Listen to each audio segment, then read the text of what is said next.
Hello, xin chào tất cả các bạn đã quay trở lại với kênh của Văn Hóng Vlog và mình là Văn Hóng Lazada. Và cái chủ đề về thánh sim Việt Nam Mobile nói riêng và chủ đề liên quan đến khi các bạn sử dụng các cái dịch vụ của Việt Nam Mobile nói chung thì mình có một series rất là dài, đã từng làm rất là nhiều video rồi. Như là đây có cả những cái chương trình update của siêu thánh sim này, đó, tạm biệt thánh sim này, cách để không bị trừ tiền khi sử dụng thánh sim, dùng thánh sim không nghe gọi vào internet được, cách lấy lại tiền khi bị thánh sim trừ vô lý mới nhất. Và ngày hôm nay thì mình sẽ làm tiếp một cái chủ đề mà khi các bạn sử dụng sim Việt Nam Mobile mà chúng ta bị trừ tiền. Nhưng mà cái trừ tiền này không phải là trừ tiền vô lý, mà cách trừ tiền mình có thể nói rằng nó giống như là cái đặc tính của Việt Nam Mobile vậy. Và hãy xem trong video clip ngày hôm nay.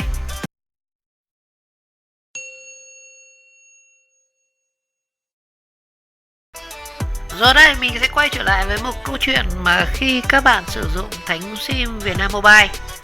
Đợt trước thì mình có nói về một cái video, tức là chúng ta dùng thánh sim sau khoảng một thời gian, các bạn check lại tài khoản, chúng ta ấn sao 101 thang và chúng ta kiểm tra lại tài khoản và thấy tài khoản tự nhiên bị trừ rất là nhiều tiền, và có nhiều khi là tài khoản bị trừ đến âm tiền. Thì cái này mình đã nói về trong một video rất là rõ rồi, cách các bạn kiểm tra như thế nào. Đó là các bạn hãy soạn tin theo cú pháp là kiểm tra dịch vụ và gửi đến 3 con 5. Cái video này thì mình cũng đã chia sẻ ở cái đợt trước, và thực ra là mình không biết cú pháp này đâu. Mình đã phải gọi lên tổng đài 092 với cả tổng đài 789 của Vietnam Mobile và được các bạn tổng đài có hướng dẫn cách kiểm tra. Và bên cạnh đó thì mình cũng có chia sẻ về cách mà chúng ta là khiếu nại để lấy lại tiền sau khi bị trừ. Nhưng mà ngày hôm nay thì cũng có một cái trường hợp bị trừ tiền nữa, trừ tiền của Vietnam Mobile nữa. Đó là nếu các bạn sử dụng thánh sim nói riêng và Vietnam Mobile nói chung thì các bạn sẽ thấy một cái tình trạng là thỉnh thoảng nó hiện lên một cái tin nhắn ở góc này này. Có thể các bạn đang dùng như này, bình thường nó sẽ hiện lên một cái tin nhắn ở đây. Hiện tại thì của mình đã fix được cái này rồi. Tí nữa mình sẽ chia sẻ luôn cách fix như nào, nó cũng đơn giản thôi. Và thường là nếu các bạn mình để lướt bình thường như này, các bạn vào Facebook hay là chúng ta đọc báo gì chẳng hạn thì nó không ảnh hưởng. Nhưng mà nếu các bạn đang chơi game hoặc là các bạn đang đi ngoài đường chẳng hạn, thì nếu vô tình các bạn có thể là tại vì cái tin nhắn nó hiện lên là như cái tin nhắn rác ấy, nó như là một cái trong web người ta gọi là cái put up, nó hiện lên rất nhanh và nhiều khi là nó chỉ có hai lựa chọn bên trái bên phải thôi. Nhiều khi là mình vô tình mình không biết nó là bên nào, là nhiều khi là người ta thao tác nhầm ở linh tinh chẳng hạn. Như mình cũng thế. Ngày hôm trước thì mình gặp cái trường hợp như này. Lúc đó là mình đang chơi Liên Quân Mobile. Các bạn tưởng tượng rằng đang chơi Liên Quân như này, đang combat đến cái giai đoạn mà đi ganh các thứ, thì bỗng nhiên nó hiện lên một cái tin nhắn. Nó hiện lên một cái tin nhắn mà lúc đấy tôi đang combat, tôi không... Nó ảnh hưởng đến cả kết quả của một trận đấu các bạn. Các bạn tưởng tượng các bạn đang leo rank, các bạn dừng lại hoặc là các bạn out ra ngoài, nó rất dễ ảnh hưởng đến kết quả của quả team của các bạn đang không? Chúng ta đang leo rank, leo hạng mà. Thì lúc đấy mình thấy nó rất là nhanh các bạn. Nó hiện lên một cái put up cái gì đấy, vì đại khái là QC Việt Nam Mobile cái gì đấy. Nó thật là mình không để ý các bạn. Thế là mình vuốt đại nó một cái. Đó, vuốt đại nó một cái. Và sau cái trận đấu đó mình quay lại kiểm tra tài khoản thì mình phát hiện ra đã bị trừ tiền 50.000 đồng. Đó, không phải 50.000 đồng mà tài khoản của mình về tận là 280 mấy đồng thôi, coi như trừ sạch tiền luôn. Đó. Thế là mình mới bắt đầu mình soạn tin KT kiểm tra dịch vụ KTDV gửi 555. Thì mình thấy rằng cái sim của mình nó từ dưới đây cho cô ông xem nhá. Để kiểm tra dịch vụ thì các bạn ấn là KTDV gửi đến 3 con 5 cho mình. Và tổng đài nó sẽ gửi cho các bạn một cái tin nhắn như này này. Đây này. Nó sẽ gửi tin nhắn là quý khách đã đăng ký thành công gói MT50. Đó.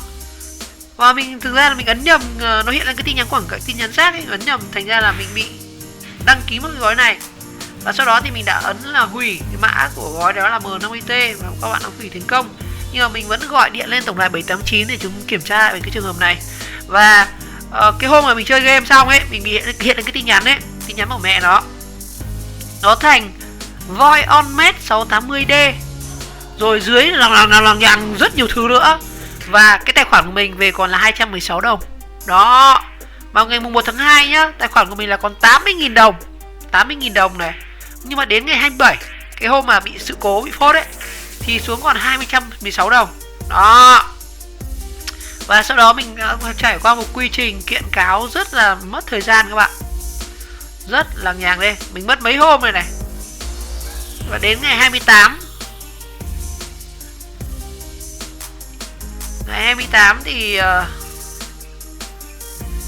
đây, tài khoản của mình được về là 50.000 đồng. Nhưng mà mình vẫn bị gói MT cái gì đấy, mình không hiểu lắm. Nhưng mà đại khái là tiền về được rồi. Và ngày hôm nay thì mình sẽ chia sẻ với các bạn cái hướng xử lý của mình. Đầu tiên khi các bạn kiểm tra như này, thấy tài khoản mình bị có những cái dịch vụ lạ như này, các bạn hãy gọi lên tổng đài 789. Hoặc là nó có một số tổng đài ở nữa ở đây này. Các bạn tìm ở trong phần này này, phòng giao dịch viên các thứ này, hotline tiếng Việt đó, ở trên màn hình. Rồi. Rồi đây, hôm đấy mình có ghi âm lại được cái cuộc gọi lên tổng đài 789 đấy. Rồi cho các bạn xem là cái nội dung trao đổi như nào. Và có thể coi như là một cái mẫu để cho các bạn có thể là, nếu mà các bạn gặp cái trường hợp tương tự như vậy, các bạn có thể theo cái cách mà mình nói chuyện với tổng đài viên, các bạn có thể xử lý nhá. Ok, các bạn nghe này. Chào mừng quý khách gọi đến trung tâm chăm sóc khách hàng của Vietnam Mobile. Để nghe tiếng Việt, bấm số 1. Ký trở thành cộng tác viên bán hàng của Vietnam Mobile, vui lòng danh mục hỗ trợ. Thông tin về các chương trình khuyến mãi mới nhất, bấm phím 1. Thông tin về các sản phẩm được ưa chuộng của Vietnam Mobile, bấm phím 2. Các dịch vụ giá trị gia tăng, bấm phím 3. Để kiểm tra tài khoản hiện tại và nạp thẻ nhanh chóng, bấm phím 4. Để được hỗ trợ tư vấn từ chuyên viên chăm sóc khách hàng của Vietnam Mobile, bấm phím 0. Lần sau các bạn gọi đến 789. Gọi của quý khách đang được chuyển hướng tới chuyên viên chăm sóc khách hàng của Vietnam Mobile. Ấn phím 0 nhá. Đồng chờ máy trong giây lát. Ấn phím 0. Chứ không phải ấn 1, 2. Lúc nào mình mất phải 5 phút mình không biết ấn phím nào. Ấn phím 0 này, chúng ta sẽ gặp tổng đài viên. Nghe nhạc một tí nha. Đó.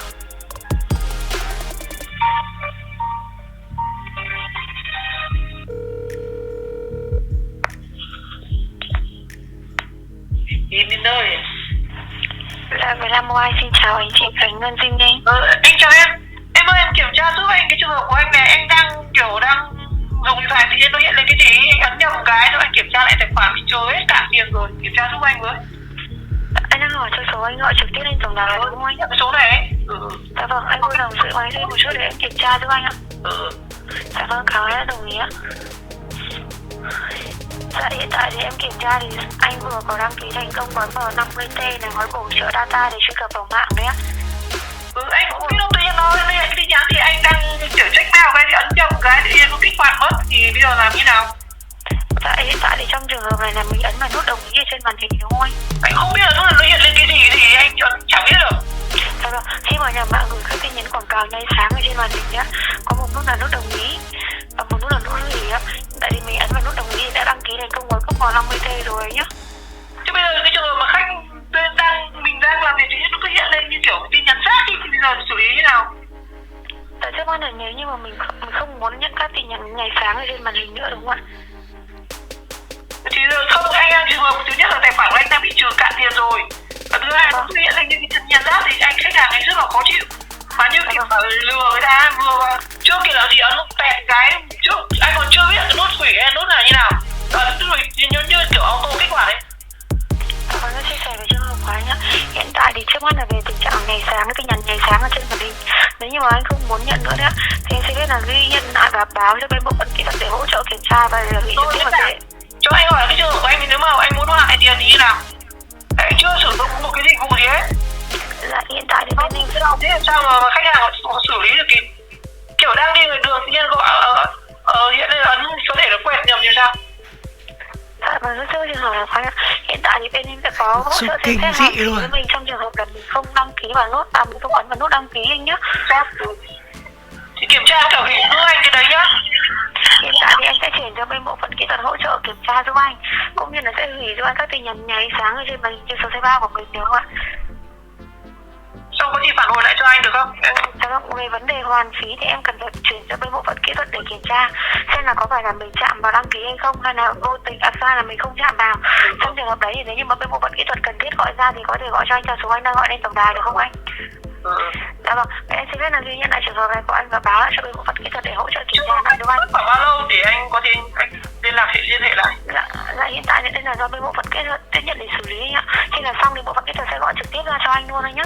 Thì em ghi nhận cho anh cái trường hợp này, nhưng mà có phiếu biết gì không? Có mã hỗ trợ gì không để anh gọi lại kiểm tra? Khi mà em chuyển cho bên bộ phận kỹ thuật thì sẽ có một tin nhắn gửi đến anh là mã không hỗ trợ của anh là mã bản đơn ạ. Dạ vâng, anh có cần em hỗ trợ thêm thông tin gì khác không ạ? Mà xử lý lại trường hợp này nhá, em tên là gì nhỉ? Dạ vâng, em là Khánh Ngân ạ. Khánh Ngân à? Có số của em là số máy đâu không? Tổng đài là tổng đài Việt Nam Mobile sẽ xưng danh là Khánh, xưng tên gọi ạ. Rồi. Thì khoảng tí nữa anh gọi lại kiểm tra giúp anh và báo kỹ thuật xử lý anh giúp trường hợp này nhá. Chắc là chưa ấn được cái gì thì nó đã tự động rồi. Dạ vâng, em sẽ chuyển lại cho bên bộ phận kỹ thuật sau cuộc gọi này ạ. Anh có cần em hỗ trợ thông tin gì nữa không anh? Rồi. Với cả kiểm tra giúp anh, nó cứ hiện lên tin nhắn liên tục ấy, mà không thể nào đang làm việc các thứ mình chả có người gọi đến, hoặc là mình đang check mail các thứ ấn nó có thể là bị thao tác nhầm. Thì báo quan trọng đừng giúp anh cái tin nhắn kiểu rác đấy nhá. Dạ vâng, tiếp với trường hợp của anh sẽ báo luôn cho bộ phận kỹ thuật sau cuộc gọi này ạ. Rồi anh cảm ơn em nhá. Rồi. Dạ vâng ạ, cảm ơn anh đi tổng đài Việt Nam Mobile ạ. Rồi, cảm ơn em rất nhiều. Dạ vâng, cảm ơn anh, em chào anh ạ. Rồi, chào em. Rồi, các bạn vừa theo dõi một cái cuộc mà mình gọi lên tổng đài Việt Nam Mobile. Có hai cái trường hợp mà chúng ta xảy ra. Đó chính là cái trường hợp mà bị tin nhắn nó hiện lên liên tục. Đó chính là các bạn có thể tần suất không biết các bạn thế nào, nhưng mình một ngày mình phải hiện lên 2-3 lần đấy. Và nếu vô tình có thể quẹt nhầm, tại vì nhiều khi nó hiện lên các bạn đi ngoài đường, hoặc là như mình lúc nãy mình đã chia sẻ là mình đang chơi game chẳng hạn, nó hiện lên rất là nhanh và các bạn có thể ấn lính quính nhầm một bên cái là y rằng sẽ bị trừ tiền, mà trừ rất là nặng luôn, có thể cạn tiền tài khoản luôn. Và thứ hai nữa là cái việc mà yêu cầu để hoàn tiền, thì sau khi mình gọi điện lên tổng đài Việt Nam Mobile này thì mình có gửi một cái văn bản, gửi một cái mail sang Việt Nam Mobile có yêu cầu trả lời bằng cái trường hợp này, rồi chúng ta hãy xem. Rồi đây chính là cái văn bản mình có gửi sang Việt Nam Mobile về việc kiểm tra số tài khoản này, cái số điện thoại này. Cái sim này chỉ là sim rác thôi, mình dùng để gọi là vào mạng thôi chứ không phải liên lạc gì.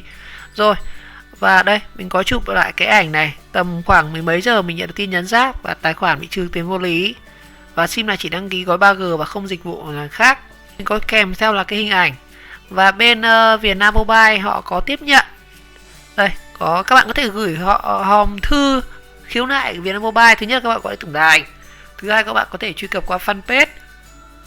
Thứ ba là các bạn có thể truy cập gửi mail như mình. Và thứ tư các bạn có thể truy cập có một cái kênh chat trực tiếp ở trên web ấy, giống kiểu Lazada, Shopee ấy. Đó. Thì nói chung là cái form này là form mẫu trả lời, nói chung là nhận thông tin, có gì phản hồi sau. Nhưng mà cái quan trọng mình muốn nói với các bạn đây đó, khi các bạn gọi điện lên tổng đài Việt Nam Mobile xong thì bên tổng đài họ sẽ nhắn cho các bạn một cái tin nhắn như này. Đây này, sau khi các bạn gọi lên tổng đài của Việt Nam Mobile xong thì sẽ có một cái tin nhắn từ số 092 như này: cảm ơn quý khách đã gọi đến Việt Nam Mobile và yêu cầu quý khách ghi nhận tại mã giao dịch là D8 gì số. Có một con số này. Con số này chính là cái mã phiếu mà khi các bạn gọi lên nó sẽ ghi nhận trên hệ thống đó. Đến khi là lần sau các bạn gọi lên tổng đài để các bạn hỏi về là cái tình trạng mà lúc nãy mình báo cái sự cố như thế nào ấy, thì các bạn đọc cái mã này luôn cho họ. Tức là lúc đấy anh có gọi lên tổng đài của tổng Việt Nam Mobile, anh có cái mã này 489064 kiểm tra giúp anh cái tình trạng này đã xử lý như thế nào, thì các bạn tổng đài viên các bạn sẽ gõ cái mã này và họ sẽ biết được lịch sử được cái trường hợp của bạn đang xử lý như nào, kỹ thuật đang báo như thế nào và tình trạng các bạn là như thế nào. Đó là một chút lưu ý của mình. Đấy, sau đó thì mình có gửi lại mail như này cho bên Việt Nam Mobile. Thì sau khoảng hơn một ngày mình không nhận được tin nhắn hay là mình không nhận được cái phản hồi gì cả, không cuộc gọi, không tin nhắn gì. Mình có post lại một lần nữa, mình có gửi một tin nhắn là 24 giờ rồi mình chưa có được thông tin update gì về cái trường hợp này, các bạn kiểm tra lại giúp. Cũng phải tầm